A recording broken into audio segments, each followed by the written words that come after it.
hear a lot of people say that what we need to do to the UN is just throw it in the bin. There's no point in it. We can't resolve conflicts. Why do we have it? We know who's responsible.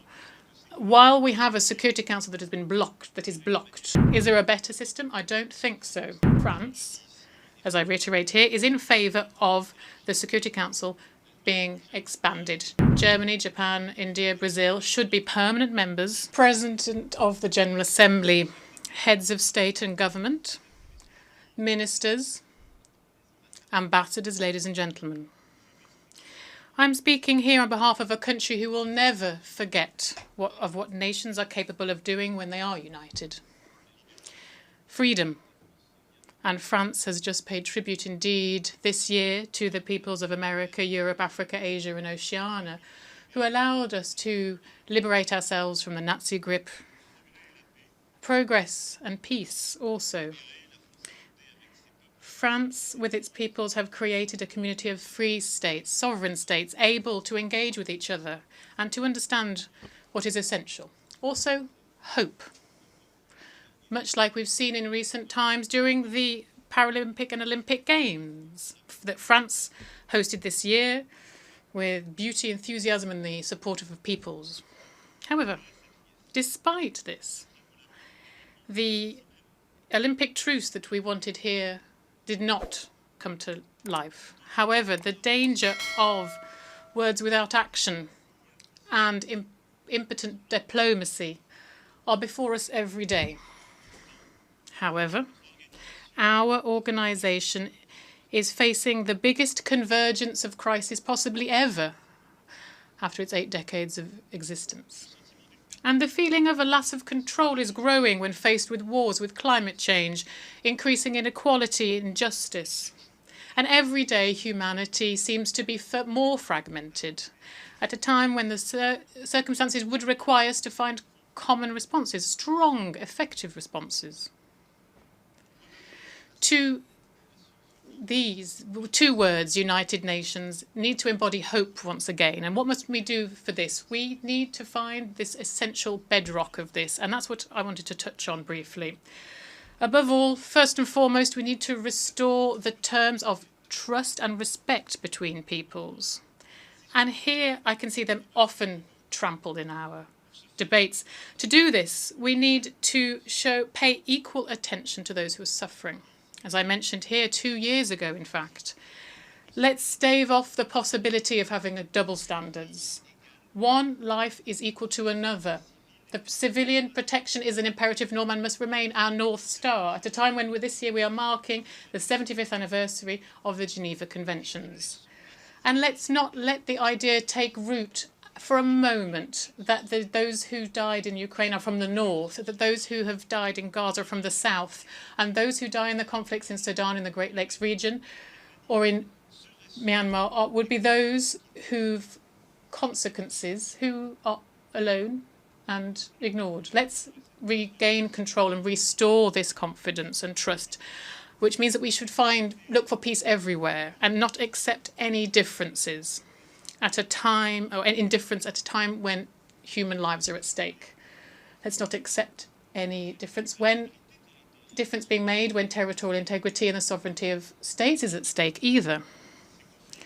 These conflicts today call into question our very capacity to ensure that our UN Charter is respected. And when I see some people want to propose peace by asking for capitulation, it's surprising. We can't even, how can we could support any idea like this? I would like to reiterate here how the protection of civilians, of all humanitarian workers, of all of those who are working to defend our common values is crucial in each and every one of these conflicts. Next, we must provide a common response to the great challenges, the 2 wars that are affecting Europe and the Middle East.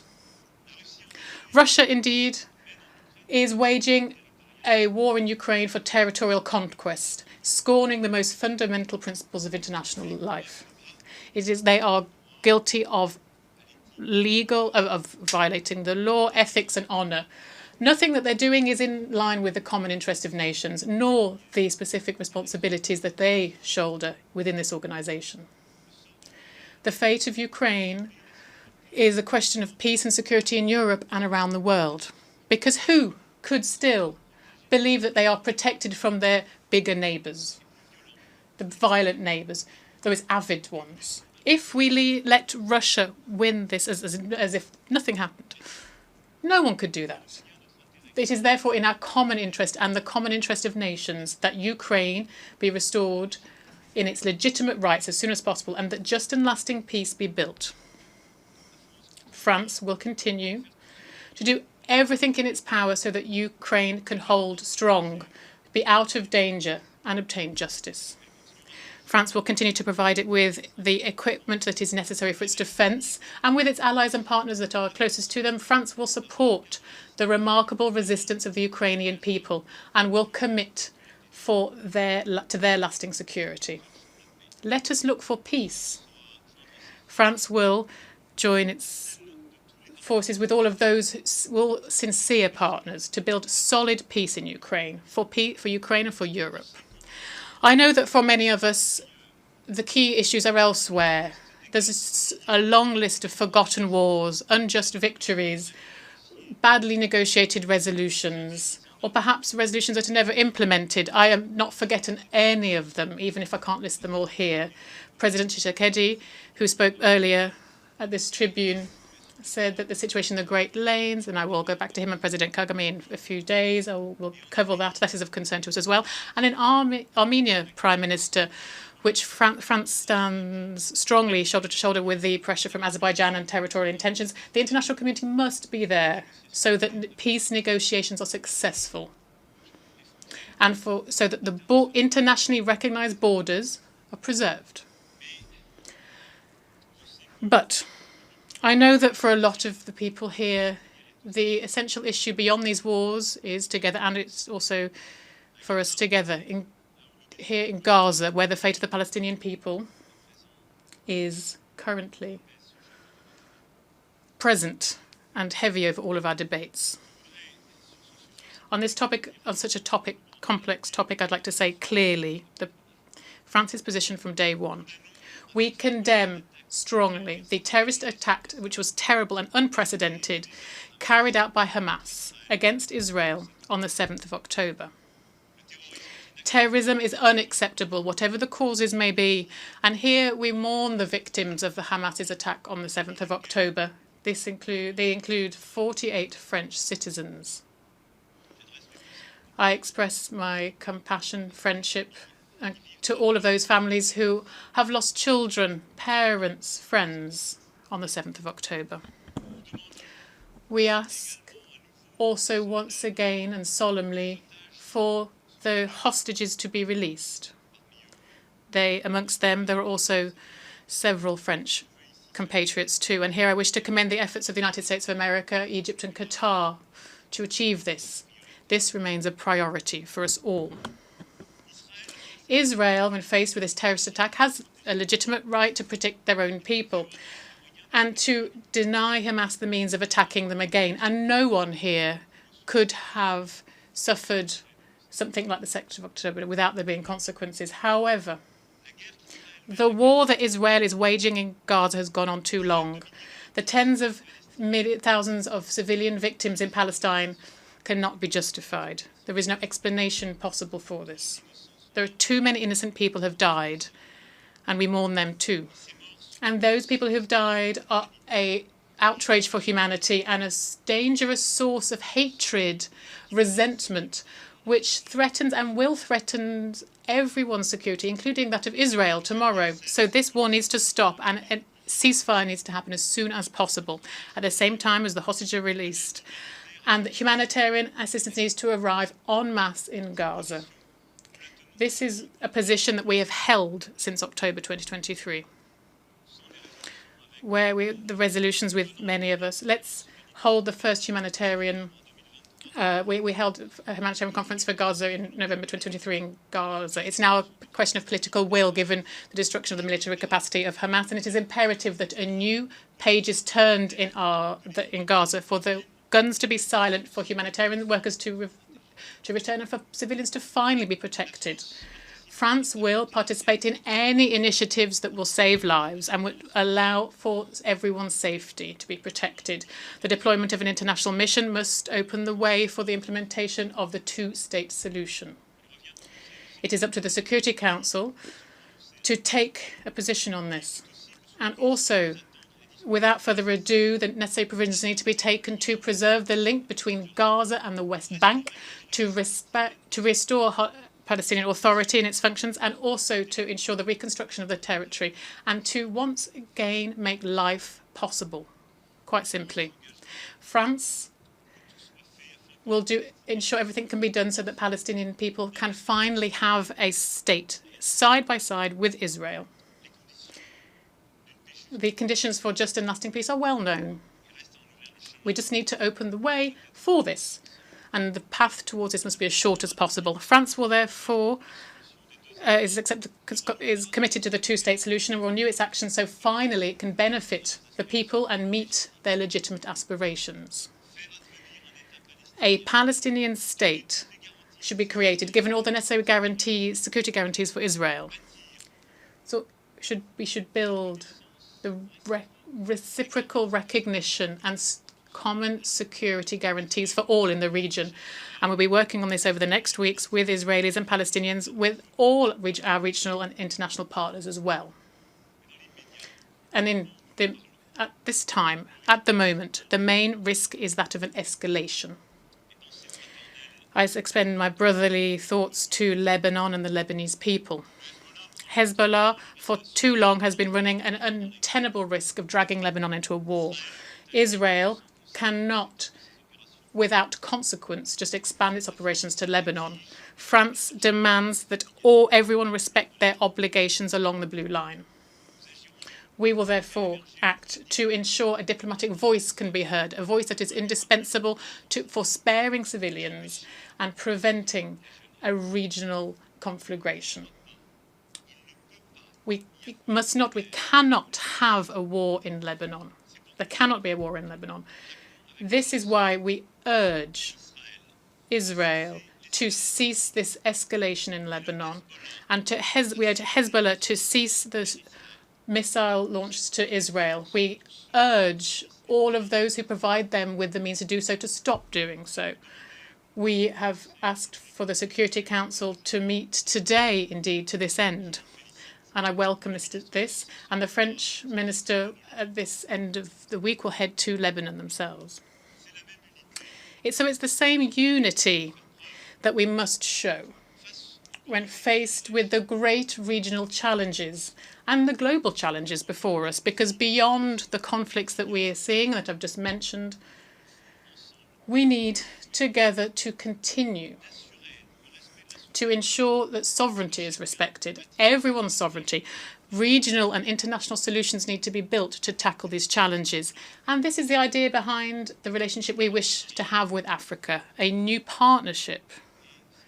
And that is for what for the last 2 years we've been working to do. France has done a lot over recent years for the African continent. France has done a lot over the last few decades, but more specifically in the Sahel, where the French army have fought successfully against terrorism, side by side with regional international partners. However, the military coups d'etats in the region have meant that we had to take the necessary conclusions. But Europe and Africa have a shared destiny, which demands a broad partnership, a partnership for peace and security, of which the terms need to be renewed, more training, more equipment, more mutual respect. Also, there's partnerships that is underpinned by economic, energy, sport aspects, as well as cultural, memory aspects. And that's what with Benin, Senegal, Cameroon, Algeria, Morocco, and many other countries. This is what we have been patiently building over recent years, and something we will continue to do. So this is the same philosophy that for the last 6 years we've been embodying in order to build a partnership with the Indo-Pacific region, where France has an ambition to contribute to the respect for international law, without which there'll be no prosperity. In this region, which has seen over recent years much development, a lot of people try to trample on rules and impose their wills by force. France is proposing an alternative not to replace anything, but to give states in the region once again the possibility to choose their partners on a project-by-project basis. French territories in the Indo-Pacific have unique expertise in the fight against climate change, protection of biodiversity, the development of clean energy, or the fight against cross-border threats. And our vocation is this in the region, and it is to cooperate with all on the environment. As you've understood, this partner-based logic is one that seeks to build new balances, to refuse that the world be fragmented, where old rule books are thrown aside. We respect each other. We build the paths towards peace and stability. So beyond that, the challenge that we have is, of course, affected by the conflicts that I mentioned. But we must not lose sight of our multilateral agenda because of all of this, nor should we lose the effectiveness that we've committed to. And having gone through the pandemic, which reminded us so blatantly of the importance of some of these common challenges, we should not forget that we need to bear all of this in mind. And so I believe profoundly that effective multilateralism has never been as necessary as today. It must give results. It must give results for development, fight against inequality, education, healthcare, climate, biodiversity, and technology. On each of these individual pillars, we need unity. And we need also to do everything we can to avoid a divide between the North and the South. And that's exactly the philosophy that we have developed in the Paris Pact for People and Planet that more than 60 states have already joined. Firstly, we need to ensure that never we will push a state to choose between these objectives. Why would the states of the North teach lessons to the states of the South and try and explain to them that they should respect climate and therefore renounce on very economic opportunities? This is something we didn't do 20, 30 years ago. It would be unacceptable. Therefore, we need to build an agenda that allows, at the same time, progress to be made in the fight against inequality and for social development, for education, for climate and biodiversity, and global health. Then, solutions need to be made, and these solutions need to be based on the proposals of the states themselves. And this is what we, for example, started to do with our partnerships for a just energy transition. Not having one size-fits-all solution for all from capitals where we go to inspect countries and ask them to all follow exactly the same recipe. Each country has their own path. That is the key to sovereignty. Now, then we need a public financing arranging and also leveraging the private sector too. And that meant that this is what allowed us 3 years ago to properly support the IMF's special drawing rights and to obtain the reallocation of more than 100 billion special drawing rights for the benefit of the countries who need that most urgently, particularly in Africa. This was a silent revolution, but it was crucial. And this is why, with this pact, and we were here with his members here on the effective authority of President Macky Sall and with the support of the United Nations, of the OECD, and organisations concerned, this is why we wish to pursue these reforms and carry out far-reaching reform of multilateral banks, of our financial institutions. We launched this objective for shared financing, bringing together development banks from across the world, including those whose agendas aren't quite aligned. We need to work on this common financing agenda so that we can meet the objectives that I mentioned. And we together, and I hope in the months to come, as soon as then, we will be able to carry out this reform of the World Bank and the IMF. Firstly, to renew its membership. These institutions were built at a time when many of you weren't independent. So the structure of capital needs to be restructured to make it stronger. The World Bank and the IMF were only conceived, balanced, calibrated at a time when the challenges were very different, when the global economy wasn't as big, where the population was completely different. So we need to lift these absurd taboos of blockages caused sometimes by the biggest countries, which are prevent others from receiving money because they could be diluted. We need to give the capacity to act to these institutions so that they can then fund that countries of the South need. And this reform is of imperious necessity for our credibility as a whole. And I'm saying to all of the richest countries and those who are around us on the table, if you decide not to do that, well, you'll see in the next few years, you'll see an alternative order emerge. They will forget your agenda. If you decide not to do this, and then we will be accused of cynicism and hegemony, and perhaps not wrongly. This reform of financial multilateralism is indispensable to address these challenges. We also need to pursue our climate biodiversity agendas too. We have upcoming COPs, very important, all of them, and France will play its part, particularly with Costa Rica convening for the United Nations an important meeting for oceans in Nice in June 2025. Here we'll have the UN Oceans Conference, and we will continue work on this. And I hope that a lot of you here will be able to ratify what we've managed to achieve over recent years, particularly the Treaty on the Protection of the High Seas. This is crucial. And we're also continuing to make progress on the question of water. That's also indispensable with the new One Planet Summit on water. This is alongside Kazakhstan and Saudi Arabia. I won't go into detail, of course, on all of the topics that are necessary, but I do wish to recall that how pressing an issue artificial intelligence is. It's important for all states here to coordinate on this. We need to foster innovation, of course. We need to ensure that the innovation and artificial intelligence need to make sure it's accessible to all peoples and countries of the planet, and so it doesn't fuel more division and inequality. But we also need all of this to be developed within an ethical, democratic framework created by the peoples of the planet that is resolute. We cannot let some people, a few private actors who are on the cutting edge of this innovation at the moment, think about the future of this for our peoples.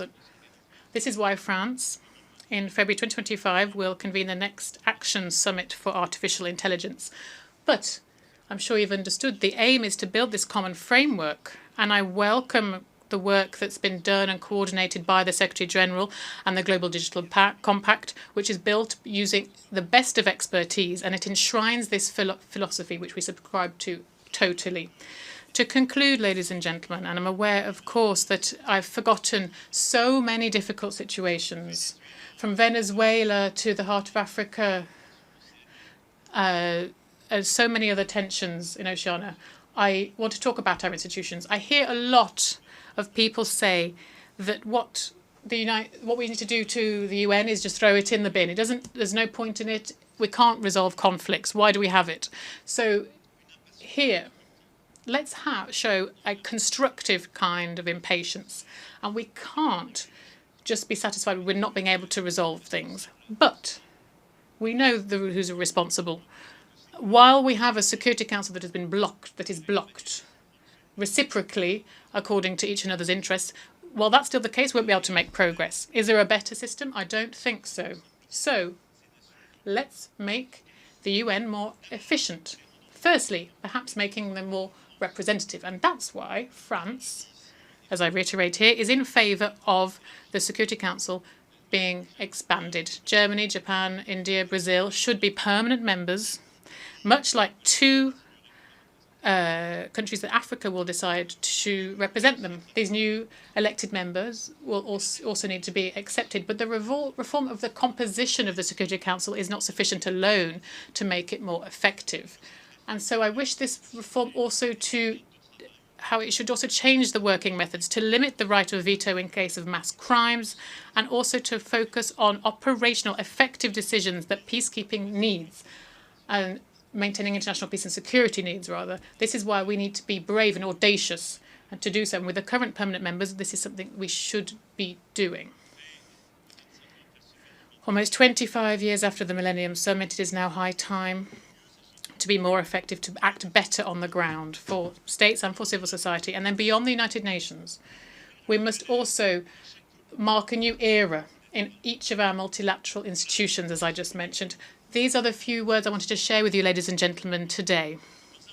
At a grave time of our world order here where so many conflicts seem unresolvable, I will say that France will continue to carry this voice that is loyal to its values, that is demanding, that refuses to oversimplify the context, and that France will continue to defend the simple values principles that we've always defended. Human dignity, the respect for the principles of the Charter, and beyond conflicts and the current news cycle, we continue to build with you a fairer and more effective international order. This is what we will continue to advocate for alongside our friends and our allies. But also, we should be free to say no sometimes. We should sometimes be able to refuse the cynicism of the time, or things that seem obvious but are not. Thank you very much for your attention.